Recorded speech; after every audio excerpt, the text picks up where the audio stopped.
taken 945 days for Hamilton to get back to winning ways, but Mercedes are back in the game with 2 wins from the last 2 races. Red Bull's Max Verstappen still leads the championship, but his teammate Sergio Perez can't score a point. And although McLaren can't catch a break off track, on track they are on fire. Enter a doubleheader with Hungary and Spa back-to-back before the summer break, and a track Lewis loves. And could Red Bull's woes be about to get even worse? Andrew Benson and Jolyon Palmer are ready to have their say on all things F1. This is 5 Live Formula One.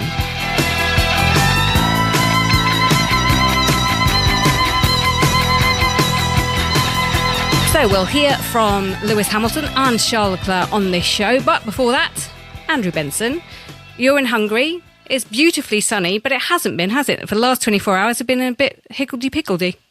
Well, it was 38 degrees when I arrived outside my hotel yesterday afternoon at 4 p.m, Jenny. But around about the same time at the track, or not long after that anyway, there was a massive rainstorm. The paddock flooded, the pit lane flooded, and the roof was torn off the top of McLaren's motorhome. And so a second time in 3 races that they've had a problem with their motorhome, which is sort of out of action for anybody who's not in the team as a result. They say it'll be fixed for Spa, but it's still toasty hot. It's 31.4 degrees as I speak to you at 6:35 in the evening, and we're expecting a weekend of around about that sort of temperature. Jolyon, 7 different winners from 12 races. F1 is in a high spot, isn't it? It's actually amazing. I'm loving the sport again right now. I started this year, it was a bit of a sigh as Red Bull romped away in Bahrain. All well and good. Verstappen's driving amazing. Red Bull as a team, they get a lot right. You have to applaud it. We have done for such a long time now. But what we want is competition, and what we've got is competition now. It's really brilliant. 7 different winners is amazing in the first half of the season. And what I count back, I think the last time we didn't have a really decent race, or a decent tease to a race at least, was China, taking out Monaco, which was quite the opposite. But Monaco's something special. I think you have to go back to China for when there was no chance of a race win fight, which is fun. And we didn't think we'd get that at the start of the year. I agree with you totally. And Lewis Hamilton, I mean, to do it at Silverstone, to do it in that Mercedes in his final season there, to do it after everything he's been through, Andrew, it felt like some form of therapy for him. He really needed it. He'd been a long time since he'd won. It was Saudi Arabia in December 2021, his last win. He's been through a lot since then. Obviously, he lost the championship controversially a week later in Abu Dhabi. Expected to come back and fight for that 8th title that he feels he should have had. Spent 2 years in the doldrums with Mercedes. Started this year in the doldrums again, having just signed for Ferrari. And all of a sudden, bang, Mercedes are back there. They're talking about being in the game. George Russell was saying this afternoon, if we can be competitive again in these next 2 races in Hungary and Belgium, which are a week apart, we can be competitive for the rest of the season, and we can try and win as many races as possible. Don't you think Hamilton's quite a Hollywood guy? You know, he's quite Americanized. He's big into his culture, pop culture, films, music. Don't you feel like his career is quite Hollywood as well? Even winning on his last race with Mercedes in front of a packed-out Silverstone, it may be his last race win. Obviously going to go to Ferrari, and there will likely be, because it's Lewis Hamilton, another big story to come. But when you think of, obviously, Abu Dhabi, you can't ignore winning on 3 wheels at Silverstone as well. The first 2 championships, winning one on the last lap of the last corner, losing one in the pit lane. There's so much of his career has been like a Hollywood script. And for him, having not won for nearly 3 years, to do it in a thrilling race at Silverstone, it was just the perfect fit for Lewis, I think. Absolutely, and breaking a record into the bargain, Jolyon. It's a 9th win at a track which no one's ever done before in Formula One. It is very Hollywood. It's ironic, isn't it, that he's a producer of a Hollywood movie now as well. I found it quite ironic that Brad Pitt was there all weekend, as you say, part of this movie. And it felt, as you say, Jolyon, showbiz. That's Lewis, isn't it? He is still showbiz. It was 3 Brits at the front at Silverstone. There was a huge amount of support for Lando Norris, who's becoming a real potential winner every single weekend now. And there's a huge buzz for him. A lot of support for George Russell. But the Hamilton factor is still whopping. And when you see Lewis winning after the amount of time that he's not won, the internal fights that he's had this year with his teammate as well, the question marks when he's going to Ferrari and what on earth that chapter is going to bring for next year with the team moving slightly down but a very fast teammate. There's a lot of question marks, but to get that sort of release of another win and to do it at home, I just thought it was quite poetic. Well, let's hear from Lewis Hamilton. I wouldn't say that I've done a huge amount in the sense of celebrating it. I flew back, and I guess ultimately not in disbelief, but just I was really proud when I got back to London, and then I stayed in. I watched the highlights, had a nice curry with a couple of friends, and then got up the next day and went for a great run around Hyde Park. Probably was running with the biggest smile that I probably ever had. But that one particularly felt incredibly special in its own. But I think Silverstone and particularly the fans really, really just make the whole difference of that weekend, I think, for all of us. So I guess it just ultimately shows that anything is possible. Just continue to keep pushing, keep going. There's going to be turbulence up ahead, I'm sure, but also the possibilities of good days. Interesting that he watched the highlights and wanted to watch the highlights, Andrew. Watching the highlights. Number one, he's won the race. You've got to watch your best bits, haven't you? Number two, it was a thrilling race. What's not to enjoy about watching an F1 thriller that you personally win in front of a packed out crowd all chanting your name? I'd watch that. I'd watch that on repeat, Jenny. Constantly. Just goes to show what it meant to him, doesn't it, Jolien? After the gap, and then it's like I described it as redemption. You could argue it's not redemption because he hasn't done anything wrong, but he's suffered. He certainly suffered a lot through the last 2.5 years. So I'm sure there was a lot of relief as well as the pleasure on that Sunday night. So a Mercedes back then, Andrew?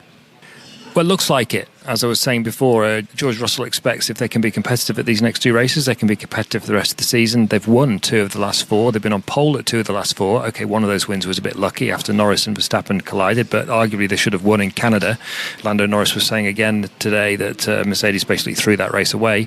So let's wait and see. It's very close at the front. Hamilton was saying it could easily be that McLaren or Red Bull are light years ahead this weekend, but the races have been so close over the last 5 or 6 Grand Prix that I don't think no one expects anyone to be light years ahead.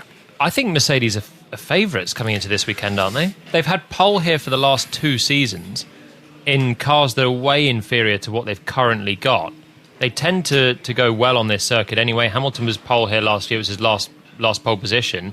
Russell had it the year before. If they're not favourites, then they are absolutely in contention around this circuit, particularly, I think. So within the paddock, I think there is an opinion that Lewis is making the wrong decision. Now, obviously, Mercedes are performing and Ferrari aren't getting as many points as we expected them to. Would you stand by that, or do you think that's not the right opinion, Jolien? Well, I mean, the timing suddenly doesn't look so rosy as it did a few months ago, does it? With Ferrari were pressing and Sainz took his win in Australia and Mercedes was still chasing the tail. It can change again so quickly, though. And I still think Ferrari, okay, they've just stumbled a little bit in the last month. But the momentum of the whole team overall, I still think is in the right place under Fred Vasseur. And even for Lewis Hamilton, he's won all the titles. It's maybe Mercedes right now. They are right now a more competitive team. But is the last chapter for Lewis going to Ferrari to try and create something different to what he's had at Mercedes? I don't know if you can really say that that's necessarily a wrong move because it's a personal decision as well at the end of the day. Talking of Ferrari, Hamilton's teammate for next year, Charles Leclerc, sat down with Andrew Benson and they had a good old chatter. And he asked him what his initial thoughts were when he found out that Hamilton was joining the team. Well, I mean, what an opportunity. What an opportunity for me. I mean, I've had amazing teammates in Formula One. I've had Seb, that is a multiple world champion. Carlos, that is obviously one of the most talented driver in the paddock. And now Lewis, that is a 7-time world champion. And for me, it's an incredible opportunity first to learn from the most successful driver ever. And to prove yourself against the best driver. And to prove myself as well against Lewis, who is a benchmark for everybody. So I'm really looking forward to that. Was there any element of, it's been very clear for a long time that you're the person that Ferrari had put their hopes for the future in, You were the one who was signed to a 5-year contract, and then you got another long contract as well on top of that. They've made it very clear at every opportunity, and yet suddenly they bring in Lewis Hamilton. Was there ever any sort of, come on, guys? Not at all, because Ferrari is Ferrari, and they need the best possible drivers in their cars. So, for the benefit of Ferrari, it's completely understandable. And again, for me, I really don't see any negative in that, because it's Lewis Hamilton. But other than saying that, I obviously we've still got a season to finish with Carlos, and we've had incredible moments together, and he's an incredibly talented driver, a super fast driver, really hard working driver. And we've went through very difficult times together with the team, and now we are on the way up, and this is also a huge thanks to whatever Carlos and myself have done together and working together, and he's a big part of that. So and we'll try and finish on a high, and then of course I'll have this new adventure with Lewis. Do you think you'll beat him? Do you think you'll be faster than him? Well, I need to be convinced that I'm the fastest driver whenever I put the helmet. But again, I'm really looking forward to it, and it will be super interesting for me. I've always said you learn from every single teammate you have over your career.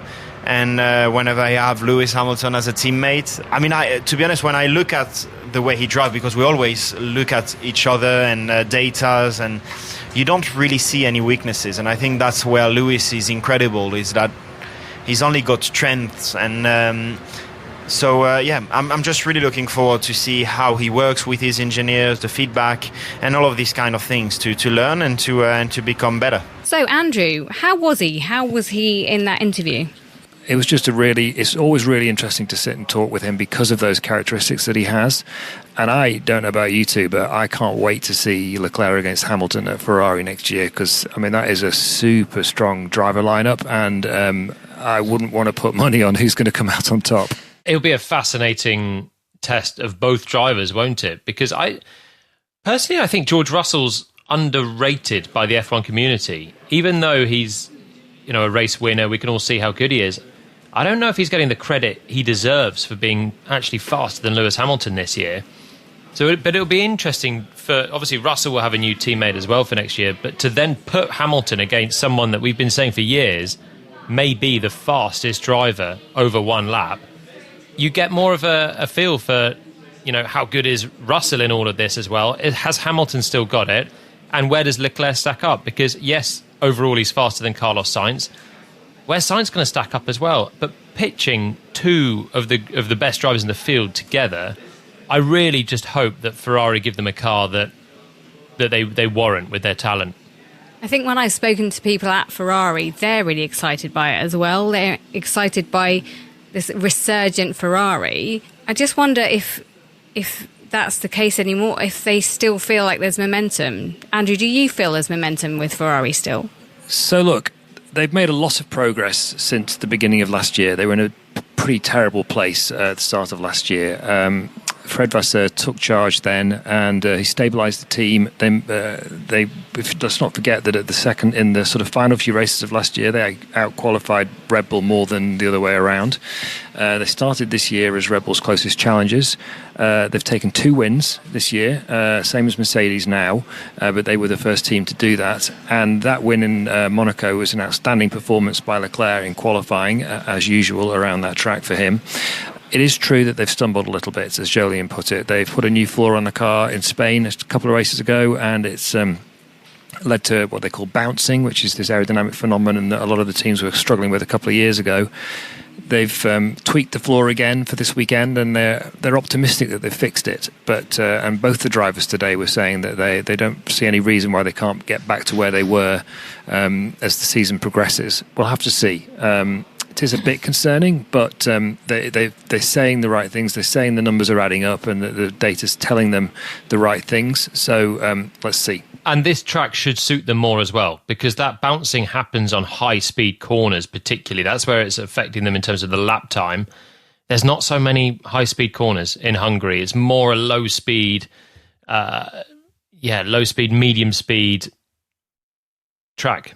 And obviously Leclerc did so well in Monaco. It's not really a Monaco either, but it's certainly not a Silverstone, the Hungaroring. Spa next time will be more like that, and that will give them headaches again. But I think this track might be a little bit of light relief for some of their problems they've had recently. I mean, Red Bull lead the championship with 373 points, but just behind them, Ferrari on 302, McLaren on 295, just 7 points behind. So it's all set up perfectly, isn't it? The top 4 teams, if you include Mercedes in there, look really impressive at the moment, but it all comes down to upgrades and drivers. And the drivers have to perform. And Andrew, Sergio Perez is not performing, and it's making some headlines. That's right. There's some mounting pressure on Perez at the moment. Speculation that he could lose his seat. McLaren have closed the gap on Red Bull in the Constructors' Championship over the last few races, and it's on a trend line at the moment that suggests if that continues, then McLaren could even beat Red Bull to the Constructors' Championship, which if someone had said that after the first 4 or 5 races of the season, they'd have been laughed out of court. So you can feel that pressure's mounting on Perez. The problem for Red Bull is who would they replace him with? There's no obvious contender, and we don't know that they're definitely going to do it, but it's definitely in the air. Oh, I think he's in trouble, honestly, Perez. He's been in this situation for the last couple of years where he starts the season well and tails off. This year he's tailed off earlier than in recent seasons, and he's tailed off deeper as well. And what we've seen in the last couple of years, he doesn't really recover from this until the winter, and he goes off for a reset and comes back with 3 days of testing or a day and a half, and then can go to Bahrain where he's always been good, and Jeddah, and look okay again. I don't see how he can come back from this, to be honest, because it is difficult when you get out psyched and you turn up straight away to a next weekend and you're into an FP1 and you're not on the pace of Verstappen straight away. And Max, everything is working for him. He's a genius driver. Trying to match Max is so difficult. And then you start to get in your own head and the pressure builds, all the external influences as well, the media, it spirals. And then you're on the back foot because you don't qualify well, or he went off in Silverstone, and you're trying to do too much. You're trying to make up for that natural deficit you've got. And so you end up exacerbating the difference, which is, I think, where Checo's at right now. Again, he needs a reset just to try and get himself on the front 3 rows of the grid. The problem is, obviously, we just talked about Mercedes moving forwards, McLaren moving forwards, Ferrari could be competitive here. And this might be a circuit that doesn't suit Red Bull so much. And it's not really a Sergio Perez track either. So I don't see this being an easy weekend for him. And I mean, fundamentally, it can't get worse for Red Bull than what Perez is doing. With the car they've got still, with the gap between the top 4 teams and the 5th best team, it can't get worse by putting in a Ricciardo, a Tsunoda, even a Lawson, because Checo in the last 6 races has had 2 8ths and a 7th and no more points, apart from a couple of sprint points. But where Max is still dominating this championship, there's no risk in doing something different if you're Red Bull, in my opinion. And Red Bull are brutal. We know that. That's their history. So these next 2 races, Hungary, Spa back-to-back, and then the summer break, he's got to, Andrew, turn it around, hasn't he?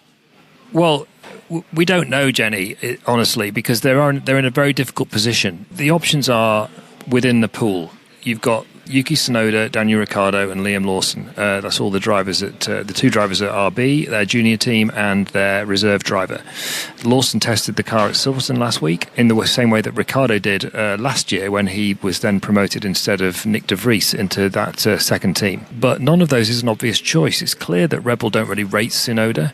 Ricciardo's not beating Tsunoda regularly, and Lawson's got a total of 5 Grand Prix experience. Do you really want to put him alongside Max Verstappen in the Red Bull? It's it's a really big ask. So they might have to just stick with what they've got just because of that situation. Doesn't really help. It doesn't help anything particularly. It helps Sergio Perez if they stay with where they're at. But Red Bull have also got a problem where they have Liam Lawson on the sidelines and nowhere to put him. But they think he's quite good. He showed that he was quite good last year as well. If you moved Ricciardo into the Red Bull, you take a PR gain, if nothing more. You then open a slot potentially for Lawson to come in, see what he's got in the second half of the year. And they have got depth in talent underneath Formula One now, Red Bull. They've got Isaac Hadjar, who's doing a great job in Formula 2 as well. They're back to being a team that have quite a lot of young drivers at their disposal. So clinging on to one at the top who's not really bringing you anything, it's difficult to see the benefit in that. The stability for Verstappen, maybe that's the only thing. I agree with you, but just to compare Tsunoda and Ricciardo, for example, Tsunoda's outqualified Ricciardo 9-3 so far at the races this year, and he's leading him by a tenth of a second on average in qualifying. Why would you promote Ricciardo? It makes no sense with those statistics. Well, you could also promote Tsunoda, but Ricciardo is the one that seems the more likely fit. He's driven for Red Bull before. He's got more experience to jump in at the halfway point and keep Tsunoda in the RB. To be honest, it doesn't really matter largely which of those two get promoted. It'll matter hugely for them because they're going into the plum drive still. But it's more just a point of one of them can give you a benchmark of where Perez was at and give you a chance to put Lawson in. And just on the driver movement, Kevin Magnussen has been released from his Haas contract at the end of this year. Still waiting to know exactly who's going to go into that seat. We have our suspicions who it will be, but nothing is confirmed yet. Sad for Kevin Magnussen. Jolien, you know him so well. I'm a fan of K-Mag. He's always a feisty racer. He's always entertaining to watch. I think he's done a decent job this year at Haas.